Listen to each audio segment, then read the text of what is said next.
Michelle and Melissa, and oh my God, it's Mike and Deb Horak. Yes. Yeah. Yes. No Get worries. Twofer. Gail, Kim, Steve. Steve, where's the wife? I'm here. She's in a different box.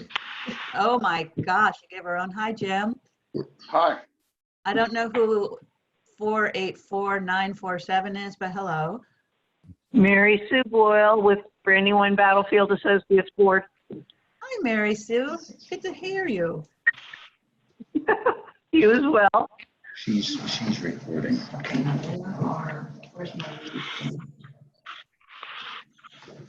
So we have 116, right? We get rolling?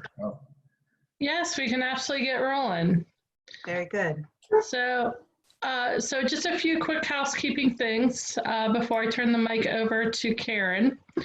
And I will be muting everyone for this, but if you have a question at any time, just unmute yourself. Karen will certainly have pauses, in where you can ask your questions. You can also ask the questions in our chat sessions in our chat room. And we have a staff member there who will be monitoring that and answering those questions or asking them during the pauses in our group session here. Can everybody see and hear? Just a thumbs up would be great. All right, wonderful. So I'm going to be muting you right now. Here we go. Karen, I will unmute you and Michael. Oh, that's a good idea. Thanks, Steph. Karen, you are unmuted. Same for you, Michael. Okay. Welcome to our second Food for Thought. I'm Karen Simmons from the Chester County Community Foundation, and I'm glad that Mike DeHaven, our incoming board chair, and also Rayner and Company's, what I would say almost longest standing managing partner for some days and partner for sure these days, right? Has Yes. agreed to join us. Mike serves on a number of boards and has seen this sort of issue in a different framework before, so a good one to join us. We have people's names on the screens, and I'm just looking, it looks like about half of us are on the screens and half of us are on phones or something like that. So let's just get right to it. We appreciate all the things the nonprofit sector has been doing this COVID pandemic and how hard everybody is working. Hopefully some of these food for thought sessions will help. Our aim is to help you assess where your organization is. And the good news is that Chester County is pretty good. Now, Stephanie, I see that you have the slideshow up. I do, you have control. Oh my God. All right, good luck, folks. We really, this is my new day. I'm trying to put it in slideshow and I'm going to present it from the current slide. And the status also, the handout is available on our website, plus Steph, you'll send it out to people immediately following? Correct. Okay, very good. So today we're going to talk about how you're taking a look at your programs and services in the short run, and then redefining organizational strategy in the longer run. And when we took a look at the general board duties from BoardSource, this session really does hit on quite a few areas of board responsibilities. So we're glad a lot of board members are on the call. We're going to be talking about your mission and purpose, how we can ensure effective planning, what we're doing to monitor and strengthen our programs and services. And you can't have that stuff happen without some financial oversight and some money. So it does tap on an awful lot of board areas. Now, we know that from our last Food for Thought, that Chester County is actually doing pretty well overall compared to other places in the United States. The nonprofit sector, we're resilient, we're strong. So a lot of you obviously have made modification of the program and service delivery and are doing pretty well on it. And some of the quicker organizational strategy things have been put in place. And then everybody knows there's longer term stuff we need to work on within the next month or so, and we're getting to it. So our checklist survey is pretty useful just for helping us find out where we are. Now, what Mike DeHaven and I thought we would do today is take a look at a couple matrices and lists that you theoretically could have been using, or maybe you use. And for those of you who are looking at programs and services, so we'll look at some matrices to see a thought process for this. And then we just want to entertain some discussion from you all on the call, because you are really, really good at this. And let's do some discussion about what you found has been successful and unsuccessful, who you involved in the process, and really what was your process overall. So that'll be our first portion of it. That'll help us with the short-term things that we've been changing over this past month and over the next month or so. But then let's look ahead, because unless we look further ahead to say, wow, how is this COVID stuff really going to propel more changes in the nonprofit sector? We really need to take a look at that as well. And then I would say we should also take a look at other resources that'll be out there and give you a clue of what's coming on our next food for thought sessions. So those are the three areas we want to touch on by 2:15 or so today at the latest. I'm going to start with my very favorite tool. And I don't know if folks have seen the Boston Consulting Group, BCG's matrix. They have one for the for-profit sector, which we adapt for the nonprofit sector, and we at the Community Foundation use all the time. So whether you do this very analytically and pull all your financials out and put it on a grid that way, or where you do it sort of a gut instinct, where you just take a real honest look at what's going on with your programs and services. On the bottom part, you see that it has a lot to do with how well the things you're doing fit your mission. And sometimes it takes some brutal honesty from core staff and board members to say, how well is this current program fitting our mission and having the impact we desire? And put it on a matrix about, okay, honestly, it's really fitting our mission incredibly well, and it's a star of what we're doing, or it's not really fitting our mission, but we've been doing it for a long time and there's some other reason. So first you take your programs and you put them on a mission matrix from mission fit low to high. But then the other side that goes up and down is the money. And I'm going to make it real simple here and say some programs make money and some programs don't. And so take the program that you are looking at and say, okay, does it really add to our bottom line? Is it taking away from our bottom line? And where does it fall here? So if you do that with each of your programs, what you'll find is your programs will mostly be scattered throughout these 4 grids. Starting with the most obvious ones are the stop ones, the things that really don't fit your mission and you're losing money on every widget. You got to really question these days why you're continuing to do those, or put a stop to them at least for a while.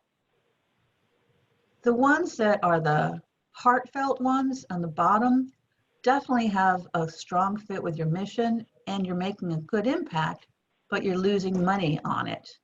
And those are the ones that you have to keep, but we have to figure out how to not let them contribute to the deficit, how to reshape them. As you look up to the top of the grid, things that really fit your mission and are having an impact, and oh my gosh, you're actually able to raise and garner the money you need, maybe from government sources, from private sources, and people love the program and they're actually paying more than the program. Those are the things that are floating the other things that are your question marks that you really need to do, but aren't really bringing in the money to support them. And then every once in a while, there are things that are your money trees or your cash cows. They really don't quite fit your mission, but oh my gosh, they're really bringing in a decent amount of money. And so they fit your mission enough so that you're using them to subsidize some of the other things that aren't bringing in the money. Now, when you take each of your programs and you lay them out on a matrix, that's where the rubber hits the road. And that's where key staff and board have to look very carefully and say, wow, can we keep continuing this? How do we stop it or drop it? How do we reshape it? And that mission money matrix, whether you have 4 programs or 24 programs, you'll see a scattering of things, and hopefully it's weighted more so it's toward the stars and the hearts and maybe some of the money trees.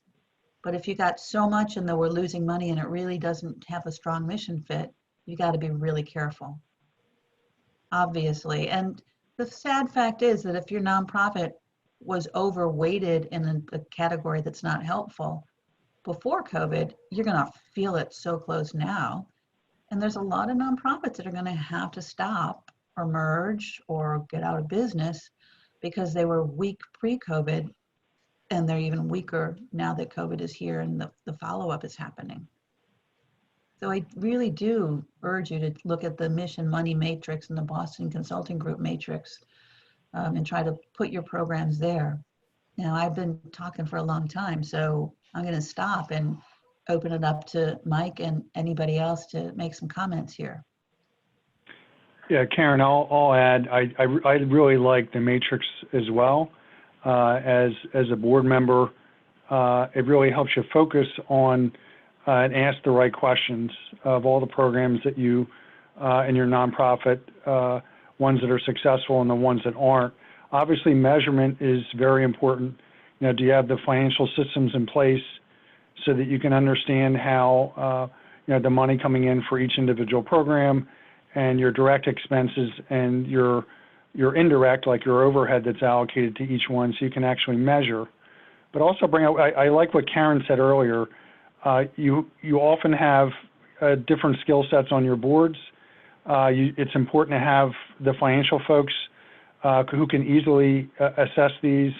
But when Karen said you just have to go with your gut sometimes, I know in these challenging times, you know, you know, if you don't already have something set up so you can accurately measure, then the only thing you have left to go by is your gut. And that's where, and even a non-financial person can give value and ask the right questions and properly assess and saying, okay, you know, how are we doing and where does each program fall in each of these 4 different buckets? Mm-hmm. I'd ask for a discussion. What have you been finding across the sector? Does anybody have, and how have you been doing this? And Hey, how do, hey Karen, Mike. it's Mike Horan.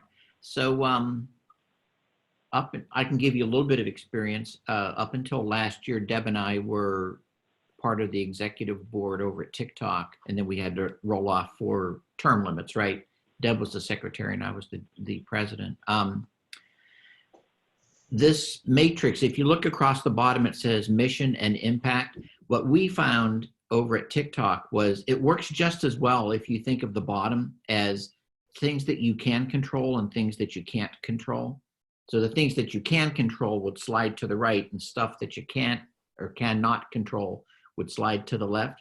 So just to give you a real life example, right? We were trying to raise money for building expansion, and we were applying to the Longwood Foundation, and they were very critical and very key supporter in the end of us. They were one of our largest supporters, but in making the case to them, we had to prove to them that what we wanted to do with the little organization up there that's now 55 years old, I think it is, that we could make a meaningful difference in the children's ability to enter the Kennett School District, all speaking English, because many of our students come into the center speaking Spanish, and we teach. It's an educational facility, right? It's not just daycare, it's educational. So we had, I don't know how many meetings I can tell you with the head of the school district in Kennett, a couple of the different, probably more progressive teachers. We had a few telephone calls with them about how to make and demonstrate meaningful impacts on the kids' lives, right? So part of it involved, I mean, if you got everything that you asked for, right, you would be able to measure the kids' increased performance once they got to the Kennett School District and maybe into the 1st and the 2nd grade. Well, guess what? I mean, that's really good to think about, but guess what? No, you can't control that at all. The school district's going to do what they need to do for their purposes, which is big enough, you know, at all. Even though they were receptive to our requests to measure the kids, and then we would compare them back to what we feel they entered the school district with, sort of like a test and a control kind of a measurement. It just fell flat because they couldn't do that kind of thing. Not that they didn't want to. So, long story short, using this kind of a thought process, even though we called it on the bottom, we called it what we could do and what we had no control over, led us to a redefinition and a reimplementation of the entire academic curriculum. So thinking of it this way, we were coming up against a stone wall, stuff we wanted to do with school district, couldn't do it. And in the end, we actually purchased a curriculum that was superior to the one that we had. Thinking of it in this way let us realize that, can't boil the ocean, right? So, but you can do meaningful change to the kids' lives. And the best way to do it would be, in our case, we purchased a curriculum. But I honestly have to tell you that having this kind of a matrix in the back of our minds was, to me at least, as the head of the board at that time, it was important because you had to concentrate your efforts somewhere. And the neat thing about this is it allows you to see, if you're just real honest about yourself and about what your little organization can actually do, it allows you to actually look at it. And you really do have to be honest looking back at it, saying, maybe I'm pushing on a wet noodle here. And that's what we were doing, right? That's what I thought about all the time. This is a wet noodle with the Kennett School District. They're wonderful people, but didn't go to her. So at least we got value out of it. And I would recommend to others that they actually do this kind of thing. So that's my dime. So. Okay. Pushing on a wet noodle. Yeah. And things we control, things we can't control on that bottom horizontal line is a good way to think of it as well. And matrix is going to do. What other processes have people been using? How would you describe what you've been doing?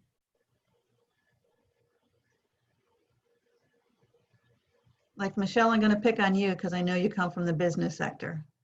How have you been deciding what to do and what to not do? Do you dare? Can I pick on you for a moment?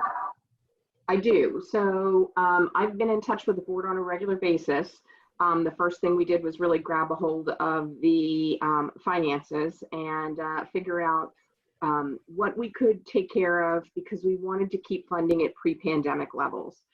Since we're in the housing sector, it's important that we are able to continue to help people get their first and last month's rent payments, to make sure that their housing is stable, to do all those things where we already had our arms wrapped around folks. When the government said that there were going to be no evictions and there was a moratorium placed on evictions, that was huge for us because we knew that we had extra funds available to help people pay rent instead of using some of those funds to prevent evictions. Now, we think there's going to be a large influx when that moratorium ends of evictions that are going to be coming through, especially for women and kids in Chester County. So we're kind of allocating funds on a monthly basis and figuring out where we need to save a little bit, because we know we're going to have a little bit more coming in, more requests, and how we can actually shuffle funds to keep our cash flow going the way we need it to. We were fortunate that we have a rainy day fund, and the board has decided that we want to use some of that rainy day fund now, but not to the detriment that it puts our organization in financial peril. So for us, the biggest trick is going to be how many folks we are able to impact positively while keeping our financial strength in place as an organization that's been around for 26 years. So that's kind of the balancing game we've been talking about from a board. We were fortunate that we have good technology and good technology platforms. So this whole time we've been open, we have one person staffing the office. Everybody else is doing things remotely. But I'm really pleased to say that we really haven't skipped a beat. We haven't dropped a phone call. We haven't dropped an email. Our service levels are exactly where we hoped they would be. And we are really making an impact, which is all we really are looking to do. That's huge. Now, are there any programs or services that you've decided to delay for a bit?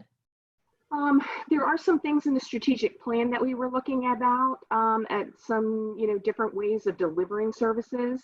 But because we're doing that stuff remotely, those are things that we will pick up when we figure out what normalcy is going to look like again. But that's not impacting right now what we're doing today or what we have been historically doing. It's just something that we're going to take a look at. We think it's of value to the community, but that's something that we can delay that is going to have a cost associated with it that we're not going to spend right now. All right. So back burnering at the point is this Yep. point. Yep. Yeah. Okay. Good. That's helpful. Yeah. So you think you didn't skip a beat because you had the technology in place, you got a strong board, you got a rainy day fund, you got a strong CEO, and you're part of essential services. So people knew you had no choice but to keep rolling. Yeah, so I think bringing folks back to work is going to be something that we're looking at right now. How do we bring folks back in? Do we bring everybody back in? We're certainly paying attention to Governor Wolf's recommendations, but it's really how do we make sure we're compliant, that we're doing the best that we can for our employees and the best that we can for our clients as well. So all of those things are impacting, I think, all of the decisions that we are making. If we were really fortunate for Giving Tuesday, there happens to be going on now too, but our Giving Tuesday on an annual basis is filling our giving garage. And in that garage, we have paper products and diapers and cleaning supplies, all the things that moms and their kids need that they can't use benefits to purchase at grocery stores and things like that. So when COVID-19 hit, we had supplies of toilet paper and paper towels and tissues and cleaning products. And we've been able to create care packages that we usually do on a regular basis, but we've been able to continue to do that so people still have access to some of those things that are really hard to find. So that's not necessarily housing related, but it's one of those things that we do that doesn't really cost us anything, but is making a huge impact right now. So when you talked about the back to work part, I wanted to get in something that we're starting to do at the Community Foundation. Sierra, if you can perk up for a second, Sierra Eckenrode is going to be our nonprofit liaison with really understanding what's going on with the governor's guidance and helping the nonprofit sector get back to work safely. So Sierra, speak up for a second so people can see your face, if you would. Hi, I'm Sierra. Sierra, I will hopefully be able to help you with whatever questions you have related to your employees returning to your organization once this all starts to open up again. So Sierra will be getting together a series of food for thought sessions on returning to work and getting together with folks who are doing a good job at that so we can get the word out there. So Michelle, I think you and Sierra better make sure to get to know each other because you're going to have to get folks back in for essential services pretty quickly and well, and that'll help other nonprofits learn best practice. So Sierra, meet Michelle. Thank you. Nice to see you. Okay. So on one end of the scale, we have folks like Home of the Sparrow who had the technology in place, had the essential services in place and the leadership. And on the other hand, I see that Lynn at the Brandywine Battlefield Park Associates, when you really look at the whole other end of the spectrum, arts and culture groups and environmental groups with school trips and summer camps are having a rough time. And they're going to continue to have a rough time. We're talking about group gatherings. We're talking about sort of the new world of COVID. So I can appreciate, Lynn, that you put on the chat room that, arts groups, environmental groups, any group that depends on groups of people is going to have the worst time with gatherings. And it's not going to be the same world. I think that's also why we're doing the back to work stuff, because the world is different after COVID. Anybody want to add to that? Lynn, this is Mike DeHaven. I was wondering, I'm sure it takes some time to get it set up, but are you guys pursuing something in a virtual manner that would be able to have a program to support a school district? Yes, Lynn Trimble from the Brandywine Battlefield Park Associates. Can everybody hear me? Yes, we can. Okay. Yes. It's particularly difficult for us because everything we do or have done are programs of social gatherings, as you said. Our visitor center, everything. I mean, it's just, we're scratching our heads. To answer your question about virtual, yes, we started developing virtual ideas. Big problem we have is, we're in direct competition with schools. So the school programs, trying to keep attention span of a kid in the 4th or 5th grade is about 5 minutes.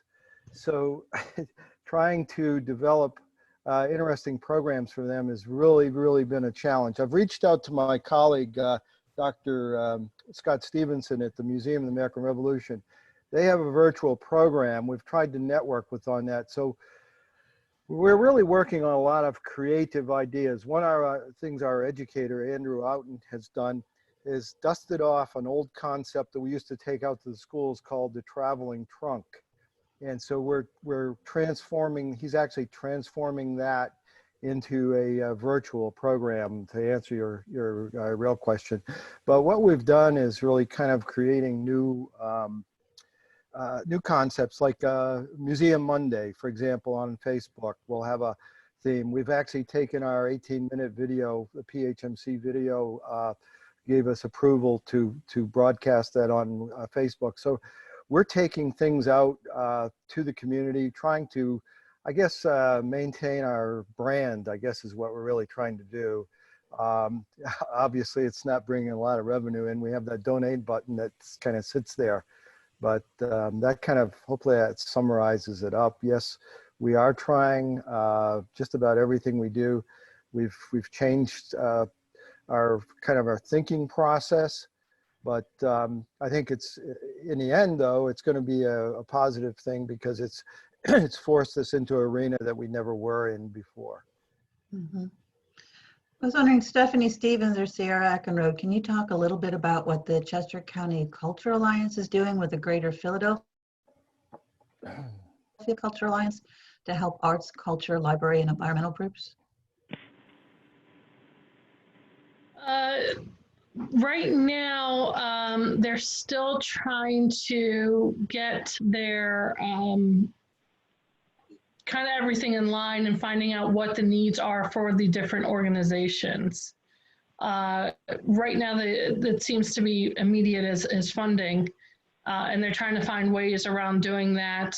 They're also trying to adapt their Philly Fun Guide to work with virtual events. So, oh, interesting. Yeah, they're in the process of doing that. And then the second part of what they're working on too is coming up with ways, post, red level, to get to businesses being able to open to events and seating and situations like that and kind of best practices. So those are their two concentrations right now, is to beef up their virtual offerings and ways that organizations can take advantage of it.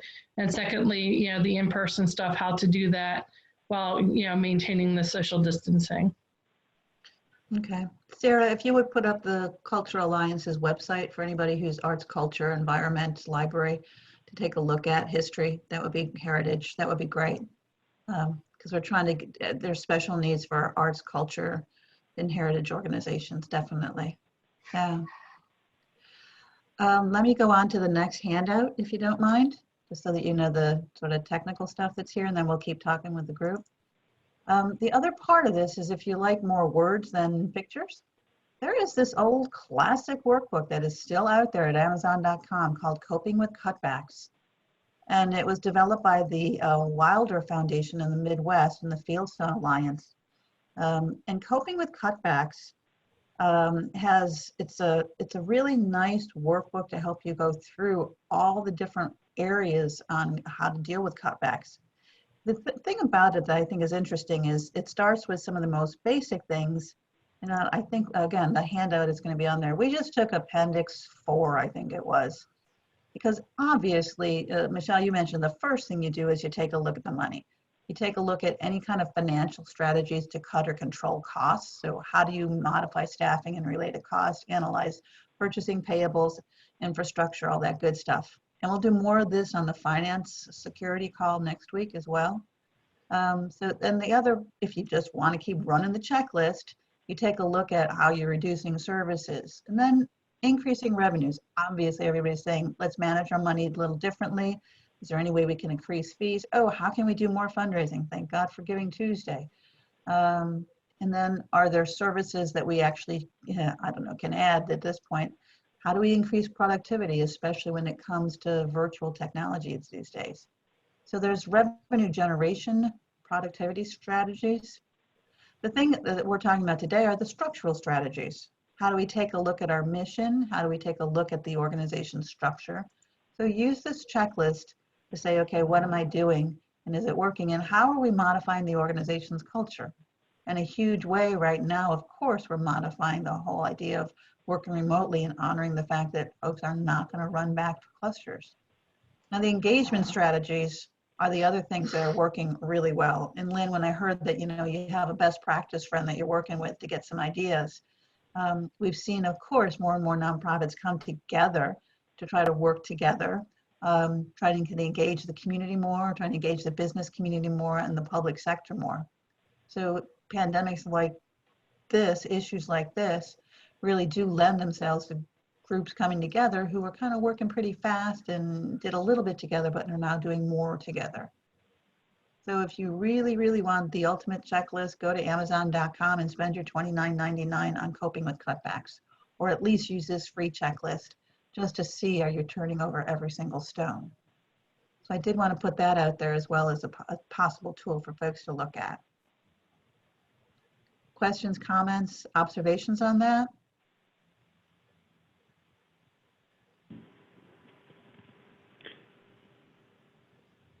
Karen, Yeah, I'll add an experience that I had. I was on a board, it was about 10 years ago, and we ended up merging during a difficult time. We were a part of a national organization, and we were just a local affiliate, and we're having trouble fundraising, and we were actually finding we were competing often with other chapters and other nonprofits in our similar space. And it was a difficult decision, but we tried everything we can, but we realized that merging was better at serving our the people that we serve, and we ended up making that very difficult decision. It's kind of hard when you have people with egos and strong wills. It can be a challenge, but sometimes during a difficult time, obviously you explore every opportunity that's out there, but that's one that I suggest. Not saying that the ones that are doing well, but just also keep your radar open to other opportunities, other nonprofits in your space that you can first collaborate and keep an open mind towards that in the future as well. That maybe a merger may make sense for you. Mm-hmm. Partner. Yep. And some organizations are going to have to look really carefully at whether a merger and acquisition is going to be better for their clients than those they serve than going out of business. Yep. And it takes a lot of brutal honesty to get there. Yeah. And we're going to see it. So if that's you, don't be afraid of it. I steered a merger of 4 national organizations, and they're much stronger because of it. And it was not an easy task or one without a lot of egos involved. But yeah, it's so much the better. Karen, I'd also recommend too, when we engaging the public and government sector, I will say our county commissioners are working with the Development Council, the development with the county chamber, and also the nonprofit community as well. I just noticed today there's a $25,000 grant opportunity that's out there. Was just announced today for organizations did not receive any of the Paycheck Protection Program, the federal loans. So if you know of anyone in the nonprofit space, I believe it applies to them as well. But it's smaller loans. They're $25,000 grants, but that money certainly can come in handy. Know that it's not unlimited. I think it's a $5 million cap. So if you know of anyone that might be interested, I would recommend they look into it sooner versus later. Yeah. Yeah, I think, Mike, that is not eligible for nonprofits. I think that's ag and small business. Oh, is it Michelle? Main Okay. Street. Yeah, I I read don't it, believe, but yeah. double check, but I don't think that when I read it through that nonprofits were eligible. Okay. Yeah, I tried it too. I saw it this morning as well, and I got the same read on it that Michelle did. Did you? Yeah, we're not Yeah. done yet. We're not done yet. It's, yeah, okay, thank you. But again, the county is aware of it. The county is also aware of the charitable sector side, and we're working with them to get on the back to work task force as well. So, yeah. Actually, I'll leave you with this too, is if you are pursuing one of those loans, the PPP loans, there still is money out there, and that's where you can find good information, is on the organization I mentioned on their websites, particularly the chamber. I was on their website this morning, and there's some good information to disseminate. A lot of, they're not easy applications to go through and to sort through, but they can be helpful, especially if you're keeping staff on payroll right now. Mm-hmm. All right, Nan Latona, what do you have? The Nonprofit Repositioning Fund. Do you want to speak up, Nan?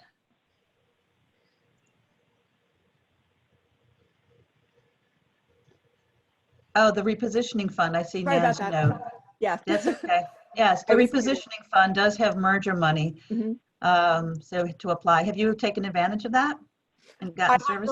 I have not, but I met the executive director in a completely unrelated way, and that's how I learned about when this was first. It's a relatively new organization. I guess they probably started in like 2016. But yeah, I just wanted to share that as a resource. Yep.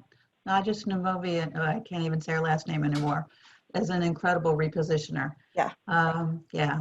And so it's a longer term process, but they're there as a great resource. And we've had her come out to Chester County a couple of times to talk with funders and nonprofits. So it is there. Yeah.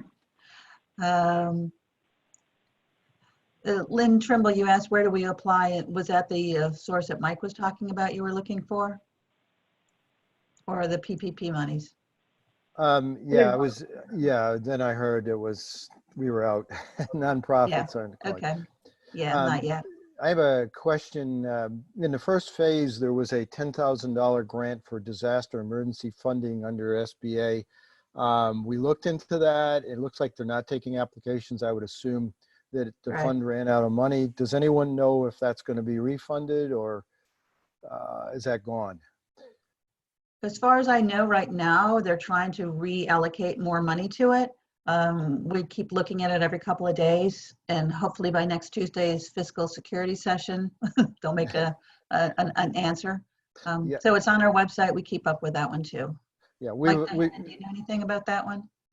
The SBA? No, I don't have any other information, Karen. I didn't hear many that received it. I've only know that a couple, honestly, a lot applied, but only a few received that money. Yeah, it's the EDIL process, the EIDL process, and that's a long-standing SBA program. It's the first $10,000 of the loan that you're applying for actually is a grant that you can get immediate access to. So I think that the SBA is kind of catching up with all of those things. The PPP program was the new one for payroll protection. So they've got a couple of different tranches running at the same time at the SBA.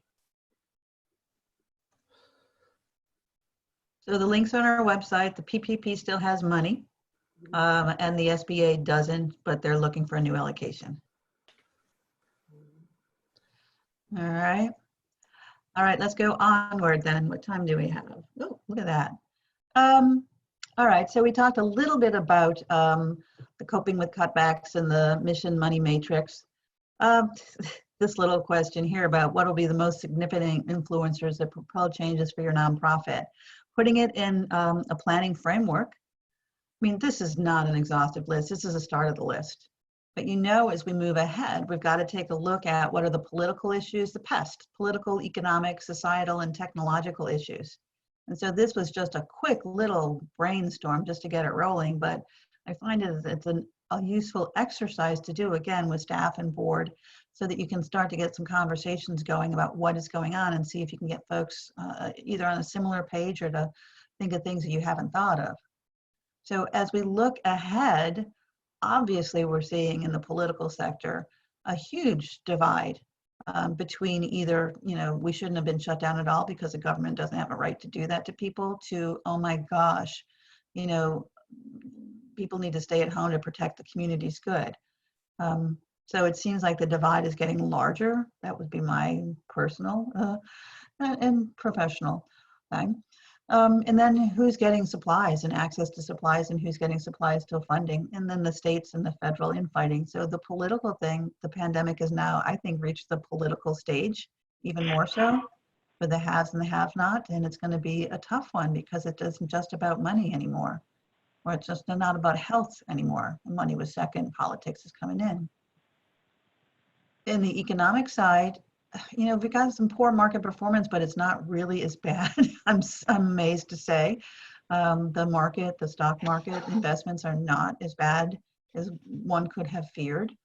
So of course, when we have the whole economic impact of changes in trade and what healthcare is really costing, and just what happens with stay-at-home and layoffs, but who knew that the market isn't doing as badly as we had feared, at least right now, knock on wood. The technology ones, of course, very obviously remoting, virtuals, tech savvy. We're going to have an increased divide between the haves and the have-not. E-commerce, if anybody wants to go be doing deliveries, go for it. And I had to put someplace the whole thing about virology research, so tech and science. We're going to just a boom we're having right now. Obviously, the societal trends, influencers are going to be the huge ones. We're redefining what it means to have a sense of community. How can you have a sense of community when you have to distance yourself and protect yourself all the time? What if other people don't do it all the time? And then how all the isms are getting more and more huge. We want to blame somebody. We have fear of other folks. What this means for lifestyles, workplace. How do we get volunteers face to face now? We have to rethink that. Gatherings, events. Who wants to take an airplane or a train someplace? And as my poor, very, very healthy eater brother said, there's not going to be any more buffets, which I think is, a symbol for my life is changing. What's going to happen to the food service industry?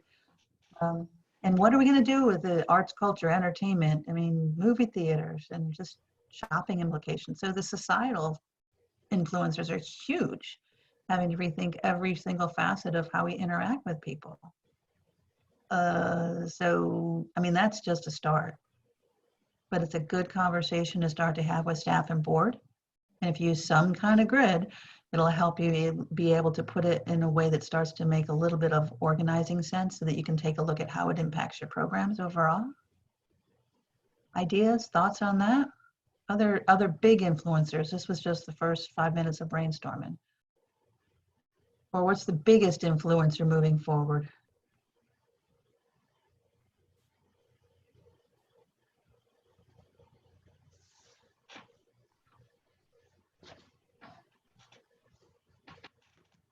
Pretty stunning, isn't it?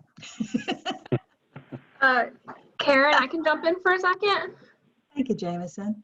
I think for our field of work, the societal influencer has a really big impact because we, as nonprofits, work with people. So the relationships we have to other people is a big part of our job and connecting with people. So if we're not able to meet in person, which we're not now, we're looking to other means, but still people value that in-person contact, and who knows what the implications will be like months from now. I'm sure people with chronic illnesses or older individuals, people with compromised immune systems who might be serving might not want that in-person contact. Same with the events and the social gatherings, which we rely on a lot of time for the fundraising events. I think that will just have a really big influence on the nonprofit world. But it's also exciting to try some new methods to develop social connections with people, because that's where the world's going right now, largely because of COVID, but it's been where the world has been going as we've been getting more technologically advanced. Yeah, it's pretty amazing to see the number of people of a older age who have been able to Zoom Yeah. and attend virtual fundraisers and get more active on Facebook and LinkedIn and value the virtual world in a whole different way. It's taken, it's sad to say it took a pandemic to do it, but I think that people are starting to understand that. Yeah, yeah. So that's a strange but good impact of this. And there's some understanding between the ages and the generations now that wasn't there a little while ago, perhaps. Yeah. So I'm not sure what the most significant influencer is going forward. It's that there's so much on the plate. So no easy answers, just a lot of variables in play. Karen, it's Chris Sale. I think Chris. in a way, one of our biggest challenges or influences is going to be where unemployment lands. Obviously, we've seen the spike right now, skyrocketing in Chester County for the last 6 weeks, but where it will settle and how many will be left unemployed and not brought back to the workplace will be probably the most significant influencer on our work and where we shift. I suspect we're going to be in the workforce development arena more substantially than we were prior with the Financial Stability Center. But right now we're seeing the numbers that are 6 times what they were all of last year combined in Chester County, and with not really knowing where that's going to hit the ceiling. So we're that closely and working with the county and the Career Link. But for us, it's kind of like a perfect storm because we rely on the workplace to raise the money to nonprofits, and not knowing where that will be at the same time. The pressures that our nonprofits are under in Chester County, as you know, are just incredible right now. But the rapid increase of unemployment in Chester County is alarming, and it's in the mid-30,000s right now. It was 8,000 all of last year. So we'll be watching that really closely, but we think that'll be the biggest influencer is when things start to open up again. Where will companies bring those employees back, or will they permanently downsize like they did after 2008 and not bring as many back? And I think the other part is for the companies that are looking at all those empty offices saying, well, how can we put in control so that people can continue to work remotely at home? Because we don't want to pay for all this overhead. So let's keep people employed, but let's cut our overhead office costs. And so again, that's that whole sense of community and problem solving and speed of decision making, a different world. Yeah. So trying to get some of that downsizing money really to come from the cost of buildings and all. And then what do you do with those buildings when there's fewer people in there? Yeah. Yeah. Karen, I want to just piggyback on what Chris was saying. I wonder if are your boards having discussions, talk about unemployment where it is. As an accountant, I look at our clients and there's some that are really struggling.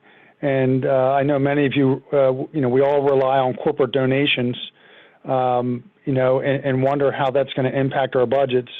So one of the things in one of the earlier slides, when we talk about, a short-term vision of what you're going to do on limited resources, how much do you project you're going to lose by not having events, by not having corporate sponsorships, and how's that going to impact, who you serve and how often you serve? I think it's going to be major trouble. I think we're in the high teens right now for unemployment, and I've only heard that it's, obviously the longer we're shut down, the harder the impact and harder it is going to be to come back. Like the number from the director of the Career Link as of April 30th was 36,668 unemployed in Chester County. That number was 8,300 all of last year. So that's an incredible shift in our community.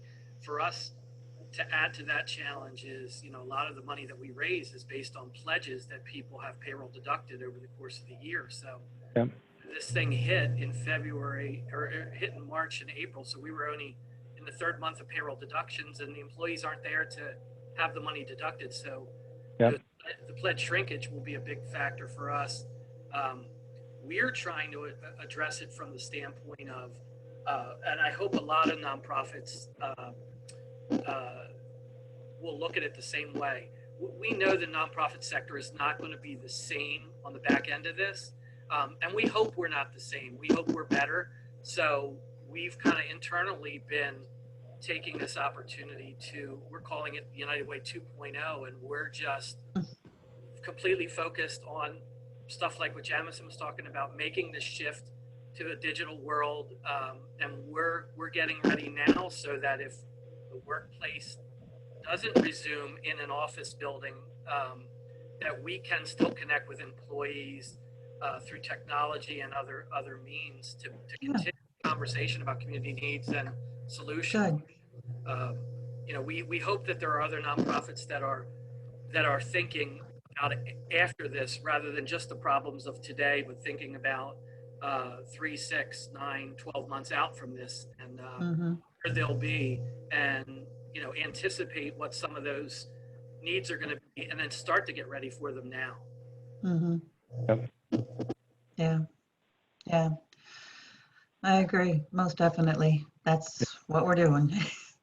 Let's push through to the end because we're getting to time. Obviously, we talked before about reopening, and that's what Chris just brought up. The fact is we've got to really be nimble and pivot quite a bit.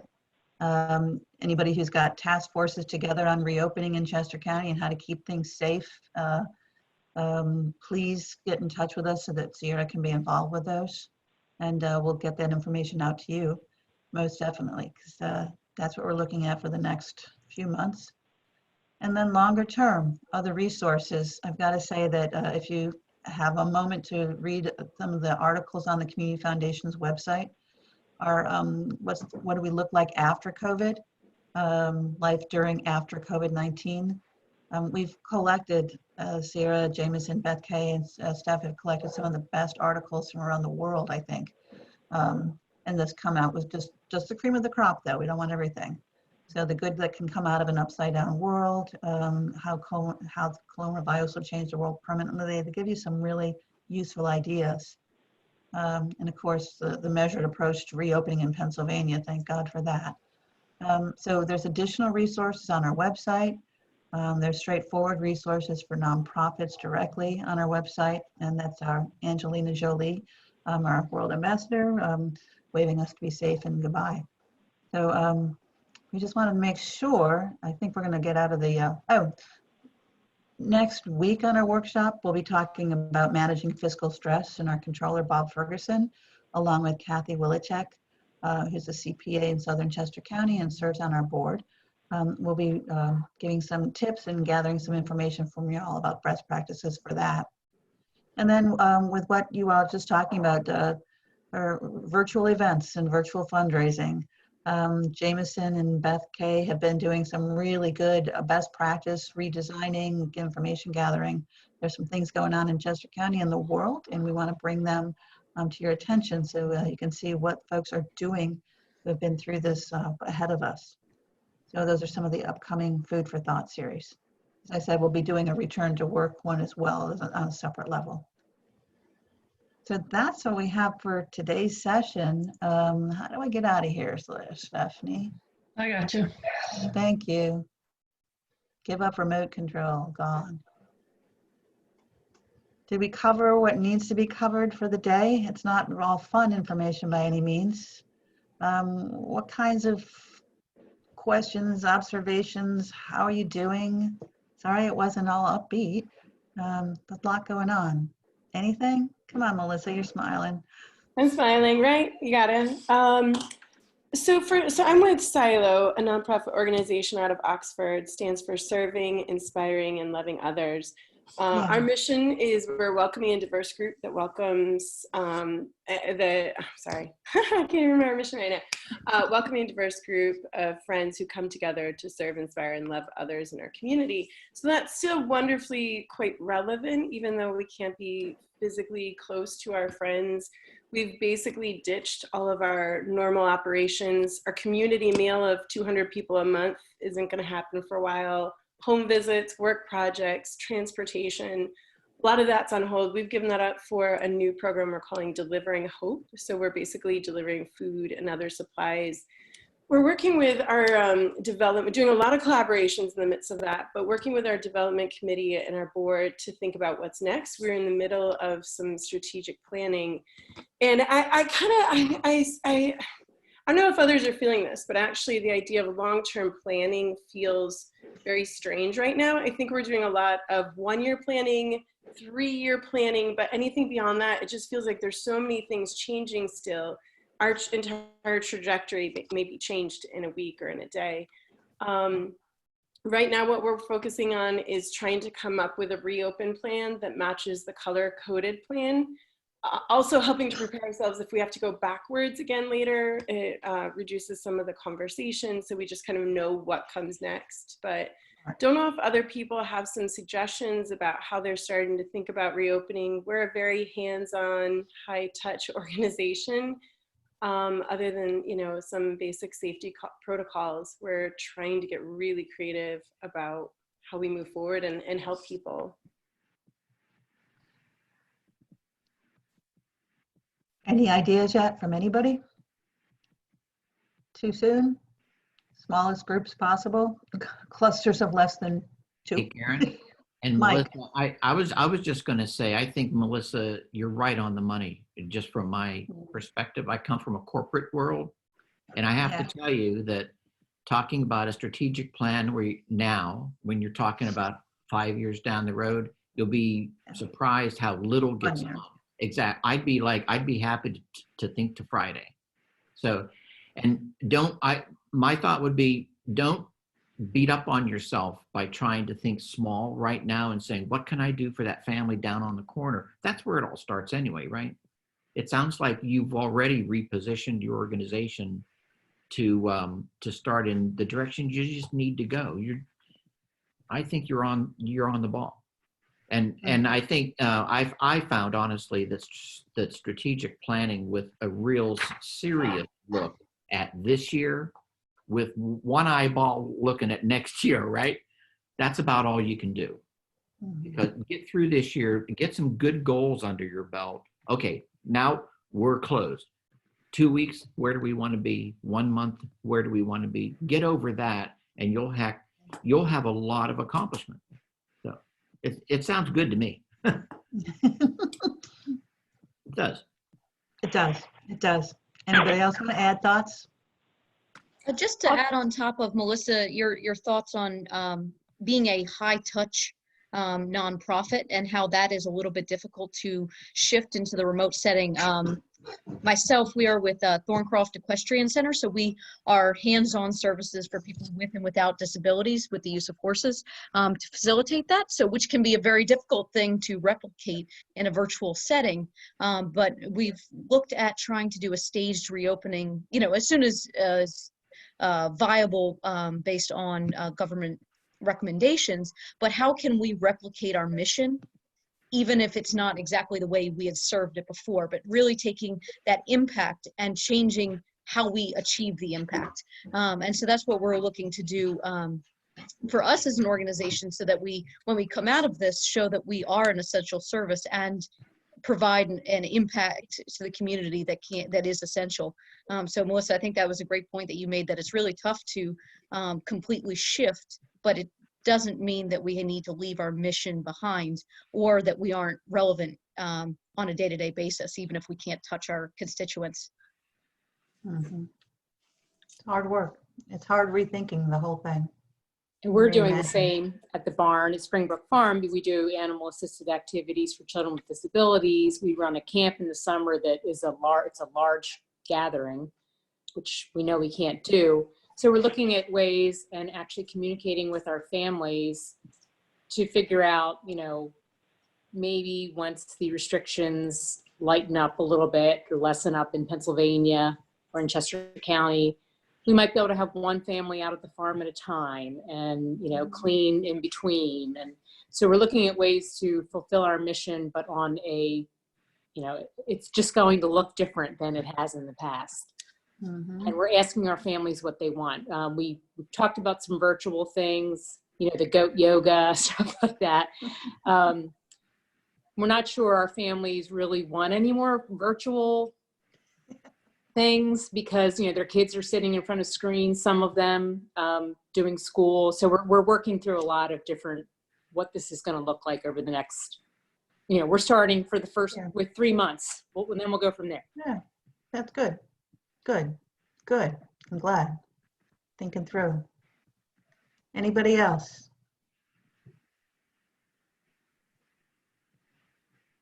All right, you got us started on thinking. I'm good with that. It is 2:15 on my, and that's what we said we were going to head till. So thank you for everything you're doing as we re-enter and reposition. You've given us some ideas maybe for how to kind of regroup some of these, the task forces we should get together virtually, of course. And Chris Ayala, I'm glad the United Way is so active in restructuring. Thank you for here. Everybody use the handouts, help us figure out how to help even more. Don't be afraid to just pass around to folks. Please keep in touch virtually from 6 feet away, I guess. And keep up all the amazing, amazing things you're doing. Stephanie will send out the handouts and an evaluation so you can help us make the next session even better. Fiscal stability will be next time, and then fundraising for the next couple sessions after that. With back to work, re-entering sessions on a separate track. So thank you, everybody. Keep healthy, all right? Thanks Thank so you, much. everybody. All right, be well. Bye-bye. Thanks, you too. Thank you.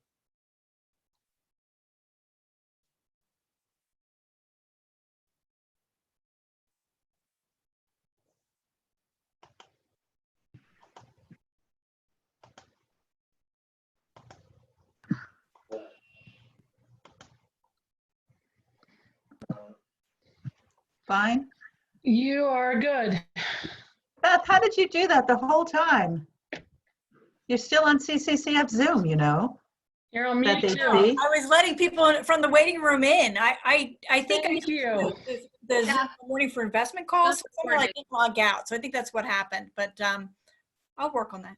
It actually worked out beautifully because once I gave control of my screen to Karen, I couldn't let anybody else in. So that's why I was panic texting you all in the background going, somebody's got to let these people in.